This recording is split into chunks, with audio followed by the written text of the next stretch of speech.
Hey everyone, this is Larissa from Vegetarian Zen, and I just made a double batch of fresh almond milk this morning, and that left me with all of this wonderful almond meal that was left over after I squeezed all of the milk out.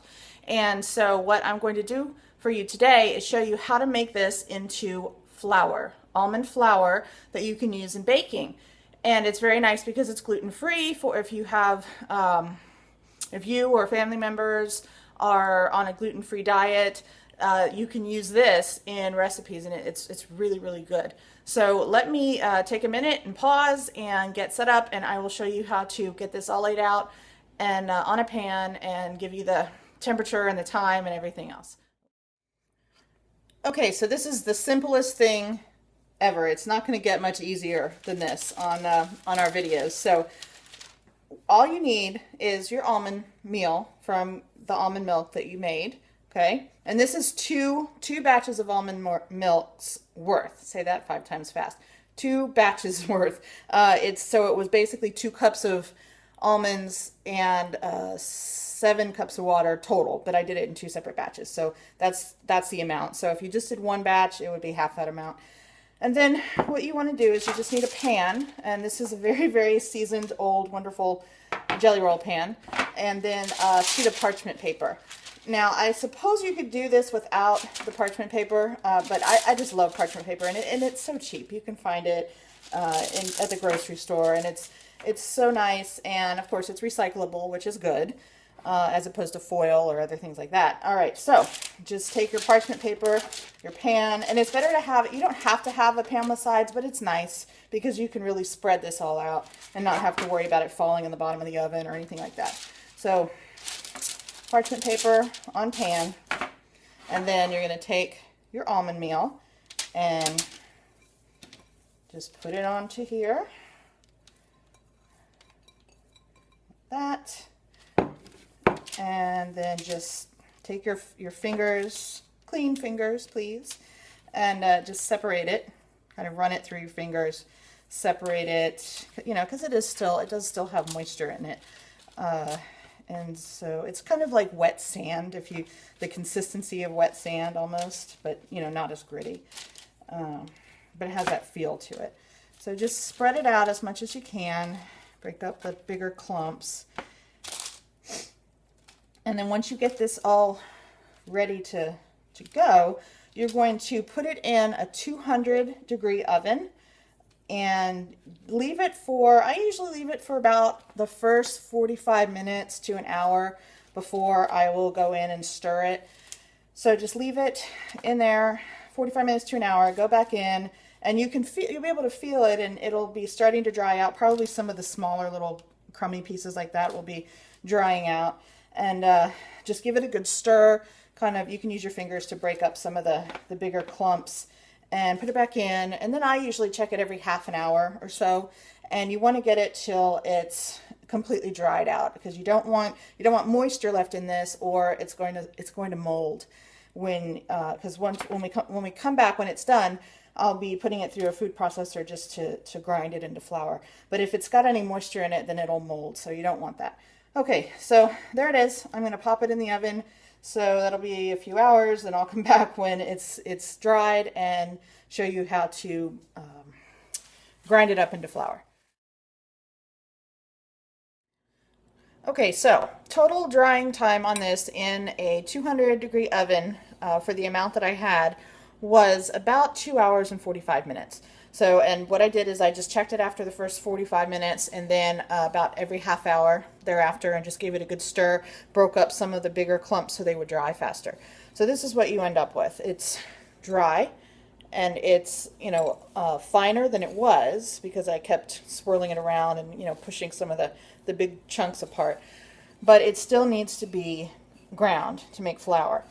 So what you're going to do is, here's my food processor. You can also use just a regular blender, just pulse it a little bit at a time.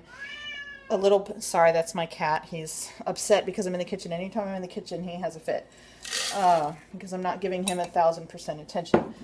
So I'm going to just put this in the food processor, This will make him run away, I'm sure. And then, oops. And then lock it. Put the lid on.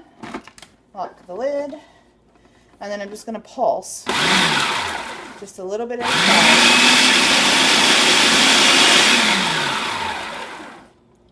Kind of check. You can see down here how it's starting to get pulverized, and then up top it's still chunky. So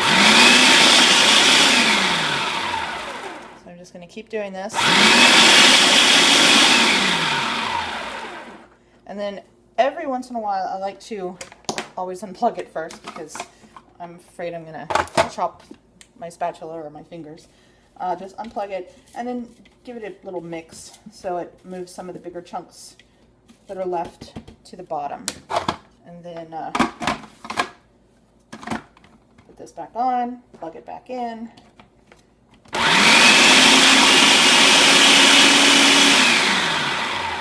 And just pulse it.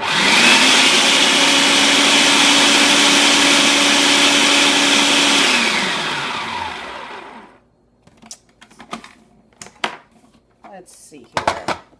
And you can see, take it off here, you can see how it's starting to kind of cling to the sides a little bit. You can see how it's getting nice and smooth.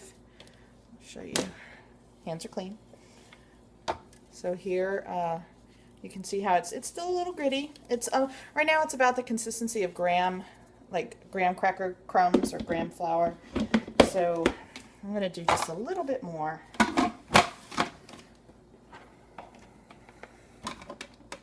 Oops. Has to be locked.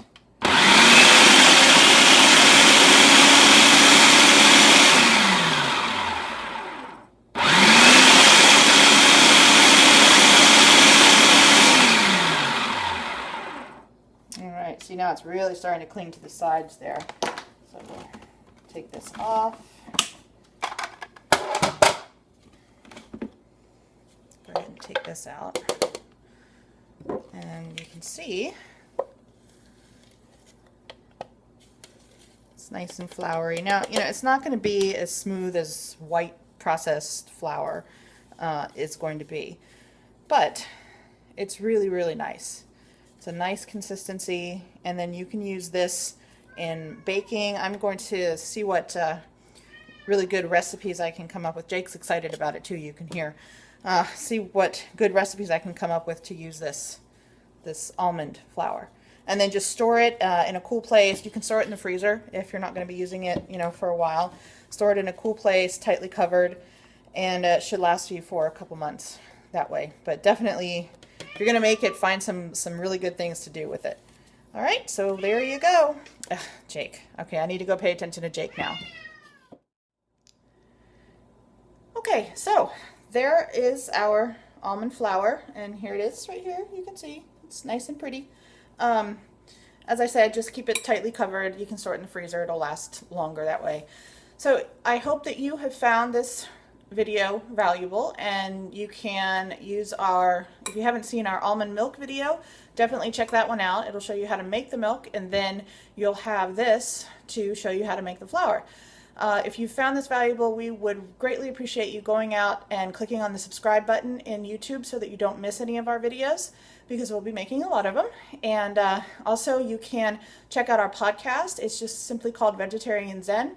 You can find it on iTunes or Stitcher. Also, if you have any questions about this or any of the other tips that I've been presenting, shoot me an email, larissa@vegetarianzen.com, and we hope that you come and check out our other videos. All right, well then I will just talk to you soon. Bye.